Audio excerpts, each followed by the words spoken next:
ফুল episode দেখতে চাইলে এখনই চ্যানেলটিকে সাবস্ক্রাইব করে ফেলুন। আজকের পর্বে আপনি যা দেখতে চলেছেন তা হলো অনিকেতের বাবা একেবারেই মেনে নিতে পারছেন না যে অনিকেত অহনার সাথে থাকছে। বাবার এই অসন্তোষের কারণে তিনি শ্যামলীকে নিয়ে ফিরে আসেন বাড়িতে। অনিকেতের মাকে তিনি স্পষ্ট জানিয়ে দেন, ছেলের এমন অধপতনের পর আমার সিদ্ধান্ত একটাই, এই ছেলে যেন এই বাড়িতে আর না ফেরে। এদিকে অনিকেত এমন কিছু করেছে যা তার মায়ের মাথার লজ্জায় আরো নিচু করে দেয়। শ্যামলী অঝরে কাঁদতে থাকে এবং অনিকেতের মায়ের কাছে এসে বলে ওগুলো বাবার রাগের কথা ছিল। তখন অনিকেতের মা রেগে বলে উঠে, বাবা? বাবাকে? অনিকেতের বাবা তখন বলেন, আমার ছেলে অনেক দূরে চলে গেছে, তাই আমি আমার মেয়েকে নিয়ে ফিরে এসেছি। এরপর দেখা যায় অনিকেতের বাবা শ্যামলীকে মন থেকে মেনে নিয়েছেন, যা দেখে অনিকেতের মা প্রচণ্ড রেগে যান। তো বন্ধুরা, আজকের আপডেট কেমন লাগলো তা কমেন্টে জানাতে ভুলবেন না।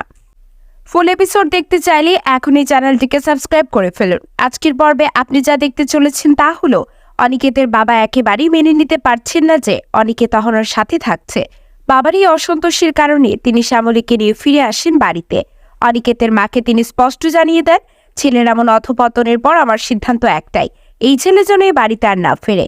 এদিকে অনিকেত এমন কিছু করেছে যা তার মায়ের মাথার লজ্জায় আরো নিচু করে দেয়। শ্যামলী অঝরে কাঁদতে থাকে এবং অনিকেতের মায়ের কাছে এসে বলে ওগুলো বাবার রাগের কথা ছিল। তখন অনিকেতের মা রেগে বলে উঠে, বাবা? বাবাকে?